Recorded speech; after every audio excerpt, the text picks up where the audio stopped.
Why were they manufacturing more silk during wartime than during peace? Well, just because Li was a great administrator.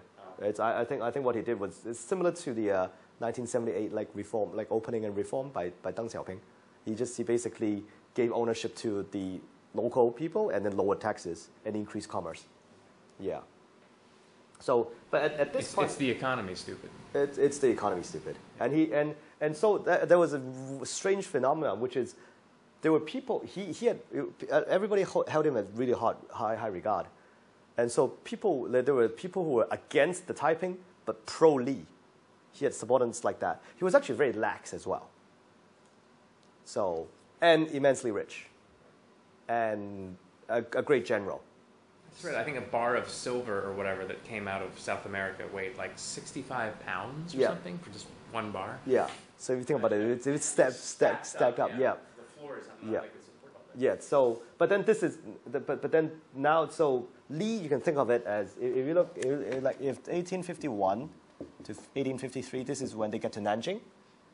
1853 to 1856, this is when Yang died, and then the revival is 1856 to you can say 1861, and then the final collapse is 1861 to 1864. So in this case, Li was pretty much the guy handling. But then the what was the turning point? Like, what was the final drop? Is actually, it's all about what else happened in 1861. American Civil War, which probably has very little to do with this. But well, yeah, probably. But there was in terms of some of the raw materials being shipped there. Yeah. I don't think anything was coming from China, but certainly impacted, I think, Great Britain because they weren't getting cotton, right? That's why Red Butler. Yeah. Red Butler made his fortune, right? Yeah. So I think they actually had to get more from England at the time. Because the South, they weren't trading with the South. And then but here in this case it's the Second Opium War, right? The end of the Second Opium War. And what is this end of, and also the death of Xianfeng, and the rise of Cixi, which is the talk that I had last time, and Prince Gong. So China was highly xenophobic up until 1861.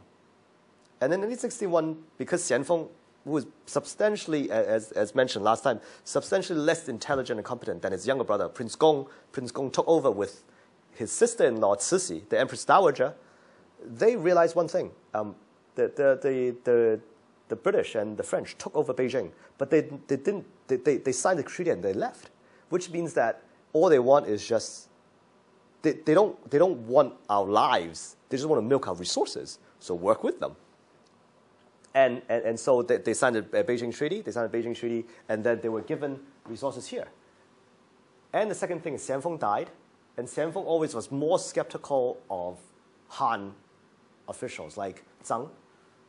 Empress Dowager and Prince Gong knew how to play it better, so he gave more power to Zhang. Zhang took over all the armies of the provinces, the three, Jiangsu, Anhui, and Jiangxi, and also Zhejiang, which is where Hangzhou is. So all the armies are ruled by. So it really gave resources and power to Zhang, and he was the competent guy to do all the work, right? So that was the real turning point.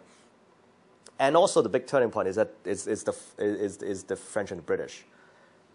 A few things. They realized that these guys are just cult people. They're not actual Christians. So the amount of enthusiasm and support went down substantially. For example, Roberts got invited to go to Tianjin, but then he just couldn't handle the bizarre episode. There's one time this American official went to, missionary went to one of their churches, and they looked at the service, and they was like, do you know what the Holy Spirit is? I was like, sure, Yang, right? And then they were like, no. So basically, word was out that hey, these guys are not actually Christians as we know it.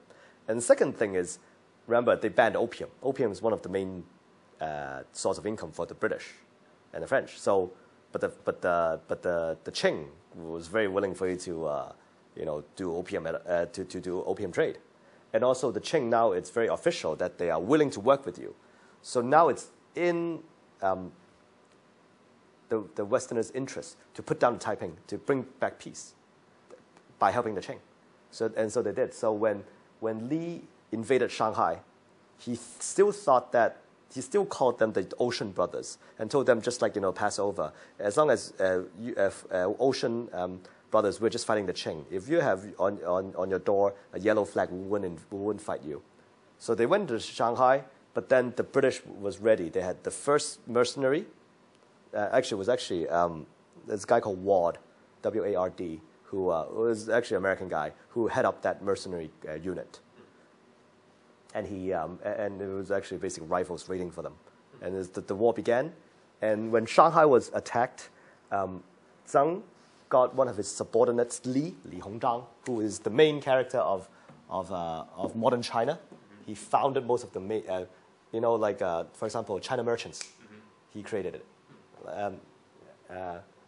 He's from Anhui, and he created an army very similar to the Xiang army, but he's like a technophile. He loves new technology, so he bought especially military technology. So he really put a lot of resources into buying the best rifles and also the best guns, the best cannons from the Americans and the British, and the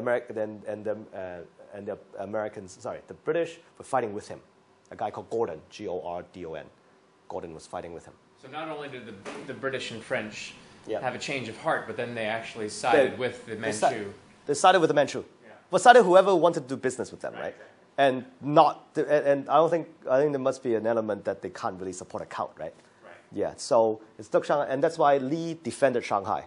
Right. Li defended Shanghai and won. Well, it's a little bit like Afghanistan, right? The Americans were supporting Afghanistan when they were fighting the Soviet Union. Soviet Union, yeah. And then turn around and fight Afghanistan 20 years later. Yep. So they were funding Saddam like in the 80s. Right. Yeah. Like when they were fighting Iran. So then. And Osama was an ally, Yeah. So that there are no forever friends or forever enemies, right? Ever-shifting allegiances, I believe. Frenemies. Frenemies, right?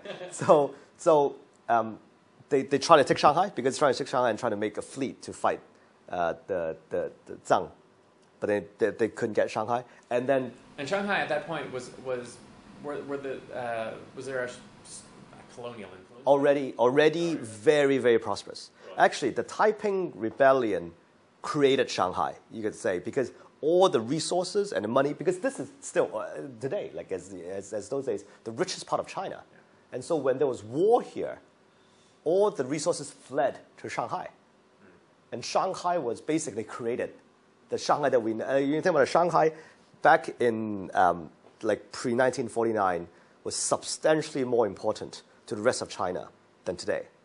Like it was 33% of the whole of China's GDP, 50% of the trading. Like you take out Shanghai, that's like half of the economy it's in Shanghai. So it's all because of that. Primarily because of its position. Position, and also because, like for example, Shanghai versus Hong Kong. Hong Kong was only British, but Shanghai was British, French, Japanese, American. They are like so. For example, if you go to like Puxi, you can see like a lot of French influence, and like that's the French quarter, and then you can go to the British quarter, it's the Japanese quarter. So everybody is there. Yeah. And then hence post 1949, that shifts to Hong Kong. Shifts to Hong Kong. So so Hong Kong is a function of 1949. Yeah. Then Shanghai, you could say, as the leader, as the Paris of the Orient, from the 1860s to 1949, it's because of the Taiping. Yeah. That's interesting. Yeah. Because I was going to actually ask you another question about that, was sort of unrelated to this topic, and that was why was Hong Kong so successful? But I think that answers the question. That answers the questions. Yeah. 1949 really is when. Well, then you've got like where's Tong Chi Hua from, right? Where's what? Tong Chi Hua. Tong Chi Hua. Where's he from? Yeah, his family. I thought Shanghai. He's from Shanghai. Yeah, and then Wheelock, like Pao. Yeah. Also Shanghai. Yeah. So all the resources went from in 1949 to Hong Kong. Right. Exactly. So in this case, it's all the resources from Jiangsu and Zhejiang went to Shanghai in 1860s. That's what really made Shanghai. And then, of course, even today, people are talking about the swing back from Hong Kong into Shanghai. Into Shanghai. And the potential of stealing opportunity away from Hong Kong. Yeah. The free zone that they created there. Yeah. But, you know, like I think it's notoriously difficult to do any kind of forecast like this, right? Sure. Like, you know, right, like you think that like London would, you know, would go down, but like London is like amazing place, or, you know, or like I think St. Louis was supposed to be the place versus Chicago or something like that. Like they were trying to build St. Louis first, but then Chicago took it over because they had storage, and then which led to the mercantile exchange, or and obviously bootlegging as well. So right. Okay. So yeah, and so in this case, they also, what happened was Zheng is, you know, back to his Hunan style, not Gangnam style, Hunan style. It's the same Nam, by the way, Nam and Nan. Nam. Boy? No, south. South. Oh, okay. Hunan just means the south of. Like Nanning is south. Yeah. It's Hu is a lake, south of the lake. That's why it's Hunan, Hubei. South of the lake, north of the lake. Gotcha. The door of the door into Nanjing is the city in Anhui called Anqing. Mm-hmm. And so Zhang just used his Hunan style and just kept on hitting Anqing. Li tried his old way of, you know, fighting somewhere else so that you have to rescue it. So he tried to take Wuhan. And when he took Wuhan, Zhang just wouldn't give up and just kept on hitting Anqing. And they took Anqing. And once they took Anqing, then door is opened. When the door is opened, Li then lost Suzhou, and then he took his men and went to Nanjing to save the emperor, save Hong. And so when that happened, suddenly Nanjing became very crowded, and it was impossible to have any resources, to have any food. So people started starving. And so what Li did was he kicked out all the non-military people. They let them go. And Li is, again, a very generous guy. He actually distributed all his money to everybody who was leaving. But then even at that point, there's no way to get food. There's no way to get any resources. And then Li said to Hong, hey, why don't we, let's just leave Nanjing, go somewhere else. And then Hong at that point is pretty much, I think, completely insane. What are you talking about? There's no, we're losing. There will be food. There's manna coming. And then he took out some grass and like, this is manna. Make it and let the military people, let the army eat it. And then he also was like, you know what, he's saying there are no more soldiers. God will give me soldiers from heaven. There's you know, an interesting parallel there between he and the first emperor, right? Or who's Xian? Who's the emperor with the terracotta warriors? Isn't that the no? Yeah, that's first emperor. Yeah. Well, I mean, these terracotta warriors will protect me in the afterlife. But what he's saying here is like they're going to which is actually from the Bible, right? I think they were like heaven armies in I don't know which book. Yeah. But then so Li was like no. They're not. So but there's nothing to do. So at the end as we get to 1864, Hong I think if you eat scorpions long term and stuff, he died of illness. He just died of, I think, stomach illness. Really? Nobody knows because in the document, in the report from Zheng to Beijing, he said Zheng said that he committed suicide. But then you know he probably didn't commit suicide and Zheng had to say it because for a guy that would rebel the government, you can't just let him just die normally, right? It's natural causes. But most likely, anyway, he died in June. And by July, Zheng's younger brother, Zheng, went through Taiping at the Taiping Gate, the peace gate, and took Nanjing. Li said, like a true loyalty, said goodbye to his mother and kids, and saved Hong's son. And you know, like even at the end, he was still very, very clear-minded. He chose to go through the the gate of peace, because that's the gate that was taken by the Qing army. Therefore, it's the safest because there's no more guarding. So he left with his son, with Hong's son. Hong then he was then spotted because of all his nice jewelry by peasants. Peasants divided his stuff and had him sent to Zhang. So he was arrested. And then the boy was arrested as well 33 months later and was executed. He asked to be like, it's not really my fault. Can you spare me? And no, he got a death by 1,000 cuts a week before his 15th birthday. So. Sorry, did I miss this? What happened to Hong's brothers? The brothers, they died. They during the siege, they one committed suicide, the other one got killed by 1,000 cuts. And those were really like serious bombs. As in when it was like at the last hour when Li let people go, they were actually trying to get money who was leaving. So, but then one committed suicide, the other one died by 10,000 cuts. Zhang's younger brother then went in and basically had another Nanjing massacre. So basically, why so many people die is because the Taiping would go to one place, do their massacring, and then Zhang, and then the Xiang army, because like they're poor, they're hungry, they're angry, they got weapons. They would come in and do another round of massacring. That's why that many people died. You have two sides. Right. So it's a bit like the Russians when they went back, like in the Second World War, there was a lot of killing as well. I don't know if I want to know the answer to this question. Yeah. Death of 1,000 cuts. What exactly is that? Is that literally as what it says? So so you'll be strapped to like a piece of wood, and they'll strip you naked, obviously, and then they will use a fish net and wrap you around, and then tighten the fish net so there's meat coming out, and then they will cut it one by one. A knife? With a knife.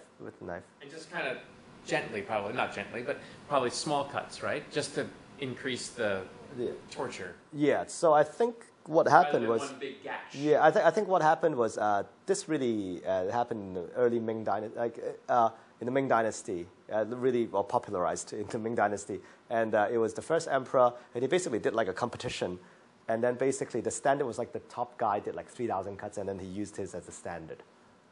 Wait, competition? As in see how many cuts that can be done, and apparently that guy can do 3,000 before the guy dies. So let's use that as standard. Yeah. It's horrible. It's the Chinese are really innovative. Yeah, we invented paper, gunpowder, and crap like this, and so fireworks and I mean, there was the rack. People got there's a reason why people refer to torture as being medieval, because in medieval times was the torture. Yeah. Absolutely. Yeah. But think about it. This is 1864, right? Hot oil on people. Yeah. Like this is 1864, right? This is 50 years ago. Yeah. This is so China was very medieval. Yeah. Yeah. But right. Exactly. Yeah. Sure. So then there's another round of massacre, and then there were reports that not a single woman under 40 was found. They were all taken by the Xiang army. They went in and rampaged because apparently they probably weren't killed. They probably weren't killed, right? At least not yet. And then and there was like the bodies were piling up into the river that the river stopped flowing. So you can imagine the atrocity. And then they would go into every single, because they would think that there are a lot of different treasures, and that they would take. So they would grab the treasures, and then they burnt. That's why Zhang's younger brother was actually reprimanded by Empress Dowager. Mainly is like, where are the treasures, right? So it most likely it's been divided by the guys who went into Tianjin, and then they asked the guy, and then they asked one of the concubines, and where's the body of Hong? They found the body of Hong, and basically did a post-mortem death of 1,000 cuts, right? So they basically hacked him into pieces, and then they burnt him, cremated him, and then they put whatever that's left into a cannon and shot it up. So ironically, it was the Xiang army that finally took Hong to heaven. Wow. Yeah. That's fascinating. Yeah. So. Is it true? Like 20 million people died? Or 70. 70. So 10 Hong Kongs. That's so right. or another estimate's a quarter. Or you look at the census numbers from 1851. They like census 1851, and then like a census like in I think 1870. like a quarter of the population is gone. Obviously, I don't like because the census would not have been as accurate. But basically, if it's a quarter, then we talk about 100 million. But either way, it's like they're talking about like they're like even like up until like Republican times, like 50, 60 years later from here, there will still be like unburied like bodies or bones that's just lying around, and there just be areas in China like where the war happened where there's just no like it's they say there's no cooking smoke. Yeah. I'm wondering like how this particular rebellion impacted the future of Christianity in China, at least until for the certainly it's gone through many phases and it's going through one now. But in terms of its immediate impact, did it have much of an impact, or did people kind of write this off as a cult? Did they say, well, you know what, this isn't true Christianity? Are we going to continue to let missionaries into our country? Well, they had no choice because the ports were open. The ports are open, and because that's in the treaty. If you do anything to the missionaries, like it means war, which is the Boxer Rebellion, 40 years after this, right? So but basically, Christianity never gained traction in China. Christianity never gained traction back then, and which is interesting about people talking about Christianity today. And sometimes I might offend certain people because because they would say like there's a huge revival. I was like, yeah, there was one too in 1851. So obviously, but now it's different. I was like, I hope it's different, but like there is huge revival, and apparently there are a lot of underground churches. I think one of the main things is usually it's in remote areas, again, where the level of education is lowest, where the resources are lowest. If you talk about if Shanghai has a huge Christian population, then I think it's much easier to be enthusiastic about. Like, not that this is no good, but I think like you talk to like some of the evangelical friends, like check the theology right before getting excited. And I think one of the biggest impact is not just on Christianity, is the rise of warlords. Because when Zheng was going around and doing the fighting, when they took back a certain area, he held the army, the finances, and the administration. Because before, the governor had two people below him who did the administration and the finances, but then they were not under him. No, sorry, they were below him, but not under him. You know what I'm saying? So they, in terms of rank, they were lower, but they reported straight to the emperor. So that's how the emperor maintained control. Use him to be above them. Use the governors to be above the administrators or the financiers or the attorney general. But then they reported directly back up to the emperor. But in this case, all these new warlords had all the power because they had to, because it's wartime, which is the direct reason for the breaking of China after 1911.